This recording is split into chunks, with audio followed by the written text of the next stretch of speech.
살아계신 하나님 말씀은 열왕기상 19장 1절에서 14절까지 말씀입니다.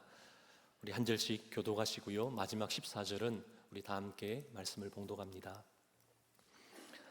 아합이 엘리야가 행한 모든 일과 그가 어떻게 모든 선지자를 칼로 죽였는지를 이세벨에게 말하니, 이세벨이 사신을 엘리야에게 보내어 이르되, 내가 내일 이맘때에는 반드시 내 생명을 저 사람들 중 한 사람의 생명과 같게 하리라. 그렇게 하지 아니하면 신들이 내게 벌 위에 벌을 내림이 마땅하니라 한지라. 그가 이 형편을 보고 일어나 자기의 생명을 위해 도망하여 유다에 속한 브엘세바에 이르러 자기의 사환을 그곳에 머물게 하고, 자신은 광야로 들어가 하룻길쯤 가서 한 로뎀나무 아래에 앉아서 자기가 죽기를 원하여 이르되, 여호와여 넉넉하오니 지금 내 생명을 거두시옵소서. 나는 내 조상들보다 낫지 못하나이다 하고 로뎀나무 아래에 누워 자더니 천사가 그를 어루만지며 그에게 이르되, 일어나서 먹으라 하는지라. 본즉 머리맡에 숯불에 구운 떡과 한 병 물이 있더라. 이에 먹고 마시고 다시 누웠더니 여호와의 천사가 또다시 와서 어루만지며 이르되, 일어나 먹으라. 네가 갈 길을 다 가지 못할까 하노라 하는지라. 이에 일어나 먹고 마시고 그 음식물의 힘을 의지하여 40야를 가서 하나님의 산 호렙에 이르니라.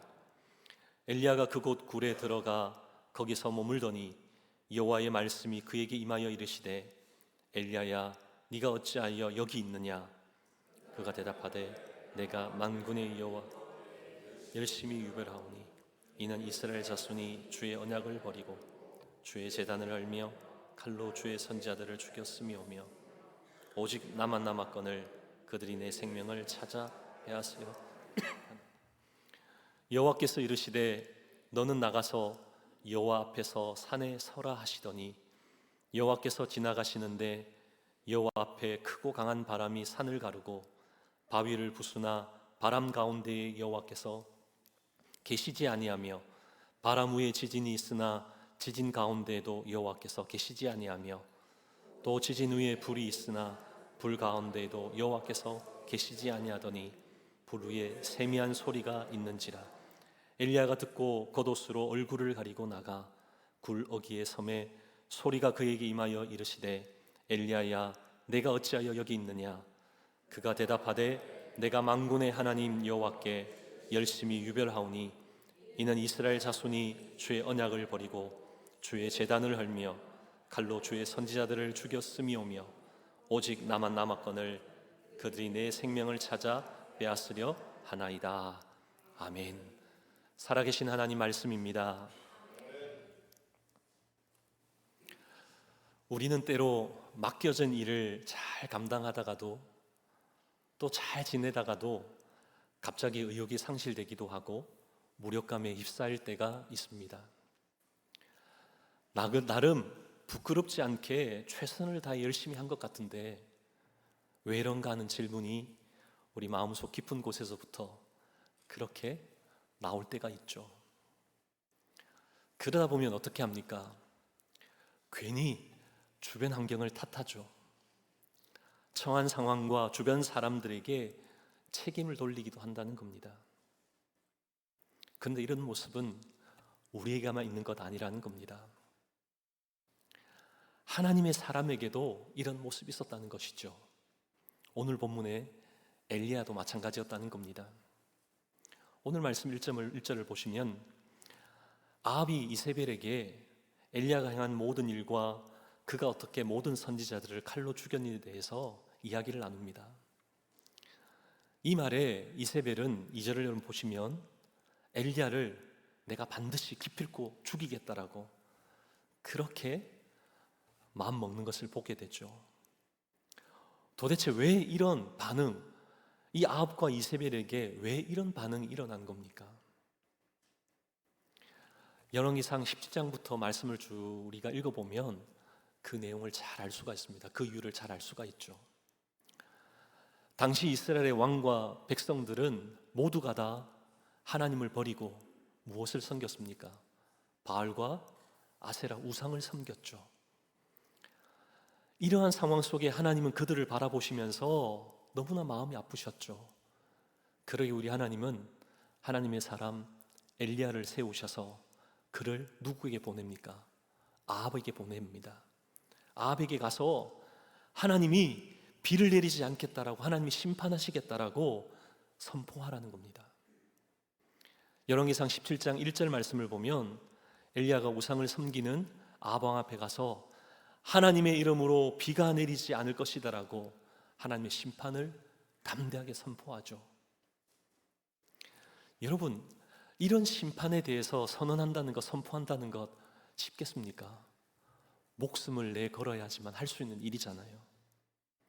엘리야는 홀로 왕 앞에 가서 하나님의 이름으로 심판이 있을 것에 대해 선포했습니다. 어떻게 이런 일이 가능합니까? 엘리야에게는 오직 하나님 한 분밖에 없었던 것이죠. 이스라엘의 모든 사람들이 우상을 섬기지만 엘리야만은 하나님을 절대적으로 신뢰하고 의지했다는 겁니다. 그러기에 그 하나님이 시키시는 명령, 죽으면 죽으리란 그 마음으로 그 사명을 감당했던 겁니다. 그 하나님의 명령에 순복했던 것이죠. 우리의 삶도 마찬가지 아니겠습니까? 하나님이 어떤 분이신지를 정확히 알면, 하나님만을 절대적으로 의지하면 하나님께만 순복하고 그 어떤 상황 속에서도 말씀대로 행하는 줄 믿습니다. 그런가 하면 우리가 엘리야 할 때 무엇보다도 여러분 떠오르는 사건이 있지 않습니까? 엘리야는 어떤 사건이 떠오르십니까? 바로 갈멜산에서의 전투. 바알 선지자 450명과 아세라 선지자 400명, 850대 1의 그 전투가 갈멜산에서 있었잖아요. 근데 이 전투를 함에 있어서 이 엘리야가 아합에게 어떠한 제안을 합니다. 어떤 제안을 하죠? 열왕기상 18장 24절을 보시면 너희는 너희 신의 이름을 부르고 나는 여호와의 이름을 부르겠다는 겁니다. 근데 그때 불로서 응답하시는 그 신이 하나님이다. 그렇게 아합에게 제의를 합니다. 사실 이것은 바알을 섬기는 사람들에게는 최고의 제안 아니겠습니까? 왜냐하면 바알 신의 전공 분야이기 때문이죠. 여러분, 바울이 무엇을 주관하는 신입니까? 바알이 무엇을 주관하는 신이죠? 네, 고대 토판에 보면 바알이 두 손에 뭔가를 들고 있습니다. 하나는 번개를 들고 있고 하나는 천둥을 이렇게 들고 있습니다. 이게 뭘 말하죠? 번개는 불을 다스리고 천둥은 물을 다스리잖아요. 물과 불을 다스리는 신이 바로 바알이었던 것이죠. 그런데 엘리야가 아합에게 어떤 제안을 한 겁니까? 불을 내리는 신이 참신이다. 바알 선지자들은 열렬히 환호했겠죠. 왜냐하면 바알이 불을 주관하는 신이잖아요. 그러면 불을 내릴 것은 당연한 것이다. 그들은 그렇게 알았던 것이죠. 그러게 어떻게 합니까? 바알 선지자 자신 있게 850명이 모여서 열심히 바알의 이름을 불러 외치죠. 그런데 어떤 반응도 없습니다. 그러자 그들이 어떻게 합니까? 자기 몸을 자해하면서까지 그렇게 바알의 이름을 불러대죠. 하지만 그럼에도 아무런 대답이 없습니다. 그때 하나님의 사람 엘리야가 하늘을 향해 기도하죠. 어떻게 기도합니까? 열왕기상 18장 36절 말씀을 보면 아브라함과 이삭과 이스라엘의 하나님께 주께서 이스라엘 중에서 하나님이신 것과 자기가 주의 종인 것과 주의 말씀대로 이 모든 일을 행하신다는 것을 모두가 다 알게 해달라고 그렇게 하나님께 구했죠. 그러자 우리 하나님은 엘리야의 기도를 들으시고 응답해 주시죠. 하늘에서 불을 내려주셨습니다. 우리 열왕기상 18장 38절 말씀을 우리 같이 한번 말씀 읽어볼까요? 함께 읽겠습니다. 함께 봉독합니다. 이에 여호와의 불이 내려서 번제물과 나무와 돌과 흙을 태우고 또 도랑의 물을 핫은지라. 아멘. 하나님께서 불을 내려주셨습니다. 근데 이 불은 우리가 생각하는 그런 일반적인 불이 아니라는 겁니다. 말씀을 보시면요, 도랑에 물을 핥은지라. 이 무슨 말입니까? 여러분, 물을 이기는 불이 있을까요? 없죠. 불이 나면 물을 끼얹으면 그 불이 사그라들거나 그냥 꺼져버리잖아요. 그런데 하나님의 불은 달랐다는 겁니다. 너무나 강력했기에 오히려 도랑의 물까지도 다 태워버렸다는 겁니다. 이렇게 강력한 하나님의 불이 임했던 것이죠. 그뿐만이 아니라 열왕기상 18장 40절 말씀을 보면 우상을 섬겼던 그 이후에 바알 선지자를 다 죽여버리잖아요. 이런 하나님의 위대한 역사와 대승리를 누구를 통해서 우리 하나님이 일으키셨습니까? 누구를 통해 행하셨죠? 바로 엘리야를 통해 일으키셨잖아요.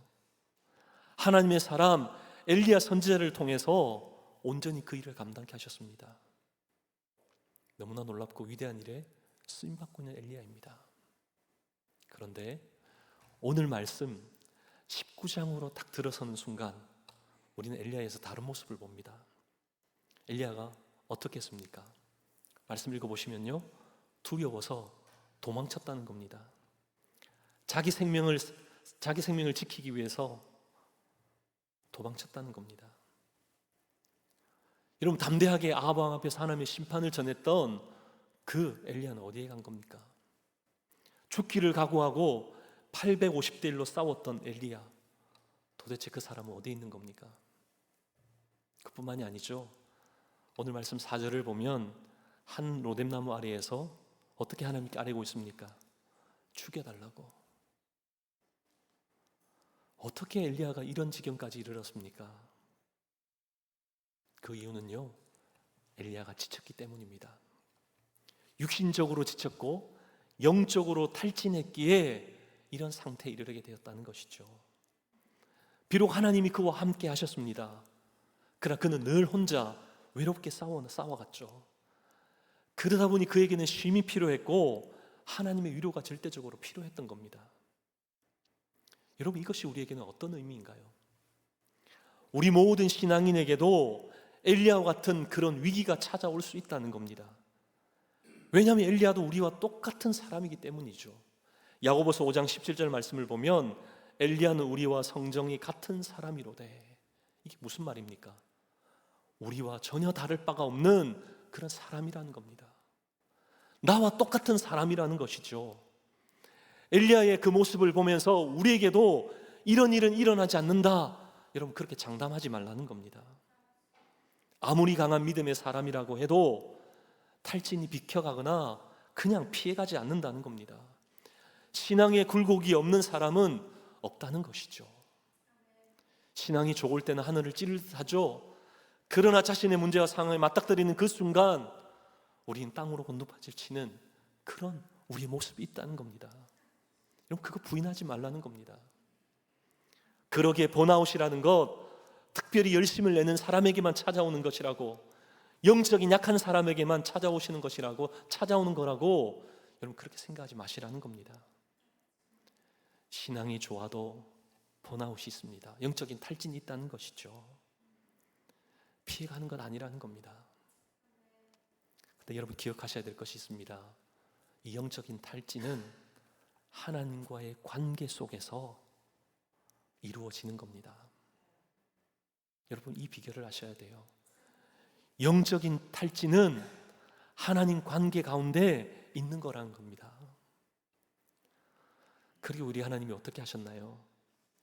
하나님은 육적으로 영적으로 지친 탈진한 이 엘리야를 하나님 찾아가셨잖아요. 왜냐하면 하나님 관계 속에서 생겨나는 것이기에 찾아가셨다는 겁니다. 왜요? 하나님과의 관계 속에서, 그 만남 속에서 우리의 근본적인 문제가 해결되기 때문에, 그 만남이 있을 때 다시금 회복되어지기에 우리 하나님 찾아가셨다는 겁니다. 지쳐서 잠들어 있는, 로데나무에 잠들어 있는 엘리야에게 하나님 찾아가셨죠. 찾아가셔서 먼저 육체적인 그 탈진부터 우리 하나님 회복시키십니다. 천사를 보내셔서 그를 어루만져 주시고요, 또 그를 일으켜서 또 떡과 물을 먹게 하시죠. 근데 말씀 읽어보시면 엘리야가 어떻게 합니까? 다시 누웠다는 겁니다. 잠들었겠죠. 그냥 하나님 내버려 두시지 않고 또 천사를 보냈죠. 다시 찾아와서 그를 어루만집니다. 여러분 7절을 보시면 일어나 먹으라 네가 갈 길을 다 가지 못할까노라. 아직 감당해야 될 사명이 있다는 겁니다. 일이 있다는 것이죠. 우리 하나님은 지쳐있는 엘리야 너무 잘 아셨습니다. 그의 허기진 모습도 갈증도 그의 형편도 그의 처지도 다 아셨죠. 그러기에 낙심에 빠져있는 그 엘리야를 향하여 우리 하나님 책망하신 것 아닙니다. 오히려 먹여주시고 재워주시고 또 그를 어루만져 주셨다는 겁니다. 그러자 엘리야가 어떻게 됐습니까? 8절을 보시면요, 다시 힘을 얻어 40일 주야를 달려가서 어디에 도착했다고요? 하나님의 산 호렙에 도착했다. 분명 우리에게 말씀합니다. 근데 여러분 말씀을 계속 읽어보시면요, 엘리야가 하나님의 산 호렙에 간 것이 다시 사명을 감당하기 위해서 그렇게 그곳에 다시 간 것 아니라는 겁니다. 엘리야가 왜 그곳에 갔죠? 그곳에 간 이유는 아합과 이세벨을 피해서 좀 더 멀리 살기 위해서 도망간 겁니다. 여러분 좀 이해가 되세요? 기껏 먹여서 좀 다시금 회복시켜 이렇게 세워놓았더만 어디로 간 겁니까? 살기 위해 도망친 겁니다. 우리가 생각하기에는 엘리야가 참 한심스럽고 못난 그런 사람이죠. 하지만 그럼에도 불구하고 우리 하나님은 엘리야에게 다시 찾아가셨습니다. 찾아가셔서 그에게 9절과 13절을 통해 물으셨죠. 엘리야야, 네가 어찌하여 여기 있느냐?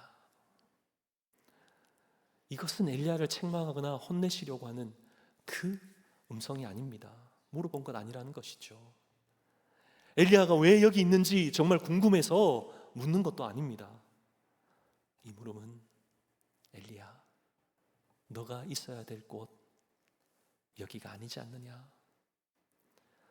내가 정말 원하는 그곳에서 네 사명 감당해야 하지 않겠니? 하나님의 그 마음, 그 사랑의 마음으로 들려주시는 그 메시지라는 것이죠. 이 질문에 이 음성을 들은 엘리야는 어떻게 대답합니까? 10절과 14절을 보시면 엘리야는 그때만 해도 하나님 말씀 제대로 이해하지 못했죠. 그 음성 제대로 듣지 못했습니다. 두 번이나 똑같이 뭐라고 대답합니까? 나는 열심히 유별한데 나와 함께 했던 이스라엘은 옛날로 그냥 그 악한 모습으로 돌아갔습니다. 오직 나만 남았는데 나를 여전히 죽이려고 합니다. 정말 열심히 살아왔는데 아무 소용이 없다. 지금 그거 하나님 앞에서 하소연하고 있는 겁니다. 그런 그를 우리 하나님 어떻게 하셨죠? 그냥 내버려 두지 않으셨습니다. 또 찾아오셔서 또 만나주셨죠. 또 찾아오셔서 만나주시는 분이 우리 하나님이신 줄 믿습니다. 우리 상황, 우리 형편, 그 어떤 곳에 있다 한다 할지라도 우리를 만나주시기 위해 지금도 우리의 문 앞에 서서 우리에게 녹하고 계시는 우리 주님이시라는 것이죠. 여러분, 호렙산이라는 것 어떤 산입니까? 그 옛날 하나님의 사람 모세가 하나님을 만났던 곳이잖아요. 연약한 모세를 우리 하나님이 그에게 사명을 맡기시고 위대한 민족의 지도자로 출발하게 하시는 사명받은 곳이 바로 호렙산 아닙니까? 그런데 지금 엘리야는 모세처럼 사명받기 위해 호렙산에 있는 것입니까? 아니잖아요. 살기 위해서 그 먼 곳 호렙산까지 와서 그것도 동굴 속에 지금 들어가 숨어 있다는 겁니다. 그런 그에게 우리 주님이 찾아가셔서 뭐라고 말씀하십니까? 11절입니다. 11절을 보시면 너는 나가서 여호와 앞에서 산에 서라. 너는 나가서 여호와 앞에서 산에 서라. 무슨 말입니까? 너가 가지고 있는 틀, 너가 가지고 있는 생각, 너의 가지고 있는 너 문제, 그건 내려놓고 거기에 사로잡히지 말고 하나님께로 나오라. 자기 세계 속에 갇혀있지 말고 하나님 바라보라. 그거 말씀하시는 겁니다. 동굴 밖으로 불러내어 하나님을 대면케 하고 있는 것이죠. 지금 우리에게도 동일하게 하시는 하나님 귀한 음성인 줄 믿습니다. 우리가 맞닥뜨려야 될 그 하나님 말씀이라는 것이죠. 자기의 틀, 자기의 동굴에서 나와서 다시 하나님 앞에 서야 될 줄 믿습니다. 하나님을 바라보고 하나님의 음성을 듣고 하나님이 내게 하시는 그 놀라운 역사를 보기를 우리에게 간절히 원하시는 것이죠. 그런 축복을 받아 누리는 저와 여러분 되기를 소망합니다. 그런가 하면 오늘 말씀을 계속적으로 읽어보시면 하나님이 엘리야에게 찾아오셨던 그 모습이 우리가 생각하는 것과 좀 다른 모습이었던 것을 보게 됩니다. 11절과 12절 말씀을 보시면 먼저 산을 가르고 바위를 부술 정도의 그런 바람으로 먼저 다가오셨죠. 구약 당시에 하나님의 임재를 자연현상을 통해서 보통 많이 하나님 되심을 드러냈습니다. 그러기에 엘리야가 그런 바람이 부는 자연현상을 볼 때 하나님 나를 만나러 오셨겠구나 그렇게 생각이 들었겠죠. 그런데 하나님은 거기에 계시지 않았습니다. 그 다음은요, 천지가 흔들리며 요동하기 시작합니다. 지진이 일어난 거죠. 하나님이 창조주이시기에 지진 그것과 또 주관하시는 분이심을 알기에 하나님 여기 임하셨겠구나. 근데 지진 가운데도 우리 하나님 계시지 않았죠. 그 다음은 어떤 일이 일어납니까? 불이 일어나죠. 모세가 하나님을 호렙산에서 만났을 때가 바로 불이 임했을 때가 아닙니까? 떨기나무가 불에 타지 않는 그 불의 임하심 가운데 하나님이 임재하셨잖아요. 또 갈멜산에서 불로 응답하신 분이 우리 하나님 아니십니까? 그러기에 하나님이 연약한 자신에게 불로 임하시는구나, 그는 그렇게 믿었고 또 그렇게 생각했죠. 근데 불 가운데 우리 하나님은 계시지 않았습니다. 그럼 어디에 계셨습니까? 말씀 읽어보시면 하나님은 세미한 음성 가운데 계셨다는 겁니다. 그 세미한 음성으로 엘리야를 부르셨죠. 엘리야야, 네가 어찌하여 여기 있느냐. 하나님의 그 세미한 그 음성으로 엘리야에게 들려주셨던 겁니다. 어떤 화려함도 대단함도 아니죠. 세미한 음성입니다. 가만히 있어도 느껴지는 그런 바람 자연현상이 아니라는 겁니다. 온몸으로 느껴지는 지진도 이글거리는 불을 통해서도 아니라는 겁니다. 귀를 기울이지 않으면 들을 수 없는 그 세미한 음성, 그곳에 우리 하나님이 임재하셨던 것이죠. 이 세미한 음성은 그러기에 아무나 듣는 것 아니라는 겁니다. 바람과 지진과 불, 이런 현상들은 누구나가 볼 수 있는 겁니다. 하지만 세미한 음성은 하나님이 주목하시고 하나님께 주목하는 사람만이 경험하게 되는 줄 믿습니다. 하나님이 지금 그러한 모습으로 우리 하나님 엘리야와 대면하고 계시잖아요. 오직 세미한 음성 가운데 우리 하나님이 엘리야를 만나 주신 것이죠. 이 세미한 음성 가운데 부르시고 찾으신 그 하나님 만남으로 엘리야는 다시금 영적인 탈진에서부터 회복됩니다. 너무나 놀랍지 않습니까? 우리는 때로 우리에게 뭔가 초자연적인 그런 현상들, 기적들이 일어나야지만 뭔가 우리가 삶에 돌파를 할 수 있고 뭔가를 하나님이 일하시는 것을 체험할 수 있겠구나, 그렇게 생각할 때가 있습니다. 뭔가 요람스럽고 떠들썩해야지만 하나님의 강력한 임재가 있다라고 그렇게 착각할 때가 있다는 겁니다. 그러나 우리 하나님은 그렇게만 임하시는 것 아니죠.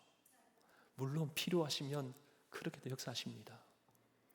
그러나 우리의 삶의 일상 가운데 여러분 경험해 보시면 아시겠지만 우리 하나님은 세미한 음성으로 우리에게 말씀하시는 하나님이신 줄 믿습니다. 그 하나님이 지금도 우리에게 말씀하고 계시고 우리와 함께하고 계십니다. 그것을 단지 우리의 무지함, 우리의 분주함, 우리의 나태함 때문에 알지 못하는 것뿐이라는 것이죠. 우리 하나님의 음성이 없는 것 아닙니다. 지금도 우리 하나님께서 그 세미한 음성으로 우리에게 말씀하고 계십니다. 내가 어찌하여 여기 있느냐. 우리 심령의 열림으로 하나님께 나갈 수만 있다면 우리의 영적 슬럼프 또한 넉넉히 이기는 줄 믿습니다. 쉴 새 없이 몰아치는 그런 파도 가운데 있는 우리의 삶의 여정이란 날지라도 우리의 내면의 문을 두드리시는 그 하나님 그 음성을 귀 기울여 들을 수만 있다면 우리는 돌파해 나갈 수 있는 줄 믿습니다. 저는 초등학교 5학년 때 목사나 선교사가 되겠다라고 소원을 했었습니다. 근데 어릴 적 소원이기에 머리가 커지면서 그 생각들이 사라지기도 하더라고요. 그러다가 방황을 하다가 고등학교 3학년 때 이러다가는 안 되겠다.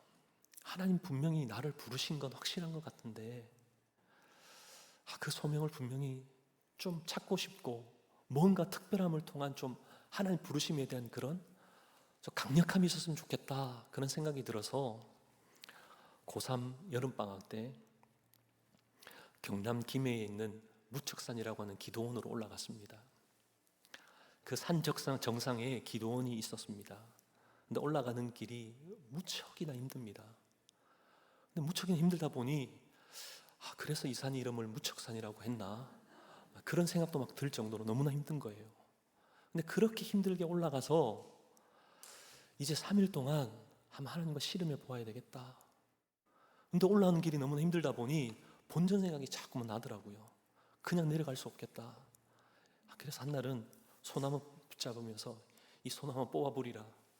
정말 안 뽑히더라고요. 그렇게 열심히 때를 쓰고 기도했습니다.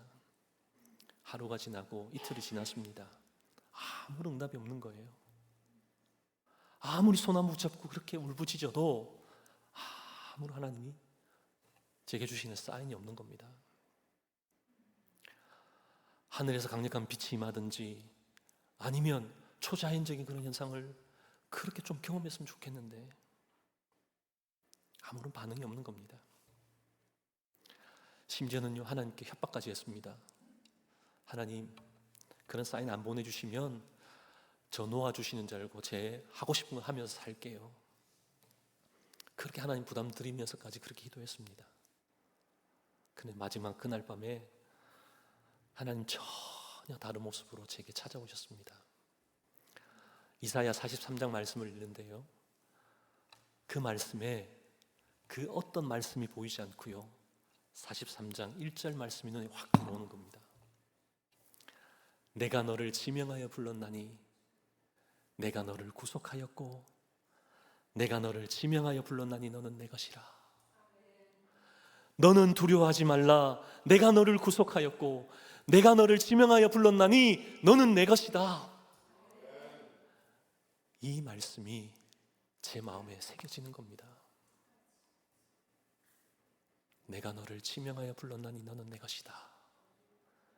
이 세밀한 이 하나님의 말씀이 제 가슴을 치는 겁니다. 그 밤에 얼마나 하나님 앞에서 울고 또 울고 너는 내 것이다 이 한마디가 얼마나 제 심령을 깨웠는지 모릅니다. 그 다음부터는요 그 어떤 것도 구하지 않게 되었습니다. 주의 길을 걸어가는 이 시간 다 이 말씀을 기억합니다. 내가 너를 지명하여 불렀나니 너는 내 것이다. 이 하나님의 이 음성 때문에 오늘도 그 길을 걷는 것이죠. 하나님의 말씀, 하나님이 우리에게 음성 들려주시지 않는 것 아닙니다. 제가 듣지 못했던 것이죠. 우리가 보지 못한 것뿐입니다. 하나님이 우리와 함께하지 않는 건 아닙니다. 우리가 둔감해서 알지 못하는 것뿐입니다. 하나님의 세미한 말씀이 우리에게 주지 않으신 것 아닙니다. 우리가 펼쳐 그 말씀을 보지 않기에 깨달을 수 없는 것뿐입니다. 누가 하나님을 만날 수 있습니까? 그 음성에 귀 기울이는 사람이죠. 주의 말씀을 펼쳐보는 사람 아니겠습니까? 뭔가 특별함을 구하는 사람이 아니라 이미 하나님이 어떤 분이신지 알려주신 이 말씀을 통해 우리에게 들려주시는 그 말씀의 은혜를 통해 깨닫게 하시는 줄 믿습니다. 우리 주님이 우리를 만나기 위해 이 땅으로, 낮고 낮은 이 땅으로 오셨잖아요. 하나님의 모든 영광 버리시고 이 땅 가운데 오셨습니다. 우리 만나주시려고 우리 죄 용서 없이는 만날 수 없기에 가장 천하게 여기는 그 십자가를 지셨습니다. 그러게 우리 주님 만나기 위해서는 우리가 내려가지 않으면, 그 십자가 아래로 내려가지 않으면 결코 만날 수 없는 것이죠.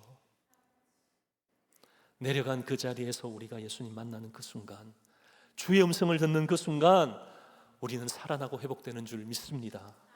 여러분 믿으십니까? 우리 예수님은 우리를 결코 포기하지 않으십니다. 그럼 우리에게 절망이란 있을 수 없죠. 우리 하나님은 나를 사랑하십니다. 그 사랑에서 그 누구도 끊을 수 없는 것이죠. 그렇다면 우리는 포기할 것 없습니다. 엘리야가 홀로 남겨진 것처럼 그렇게 외롭고 쓸쓸한 그 길을 걸어가고 있는 그 시점, 우리 하나님 찾아오셨잖아요. 하나님의 손이 짧게 느껴졌던 그 순간 우리 하나님 여전히 엘리야와 함께 하셨습니다. 사랑하는 저와 여러분, 이미 우리 옆에 와서 우리의 심령 가운데 우리의 문을 두드리시는 그 주님의 음성, 여러분 어떻게 반응하시겠습니까? 내가 어찌하여 여기 있느냐? 내가 너를 지명하여 불렀나니 너는 내 것이다. 내가 너를 사랑한단다. 내가 너와 함께 한단다. 우리 하나님의 음성은 지금도 여전히 우리 가운데 선포하고 계시는 줄 믿습니다. 이 분명한 주의 음성 확실히 듣고 우리의 삶의 자리에서 영적인 침체, 그 탈진의 자리에서 다시금 일어나 하나님이 나를 부르신 그 소명, 그 사명의 자리에서 하나님 영광 올려드리는 저와 여러분 되시기를 주님의 이름으로 축복합니다.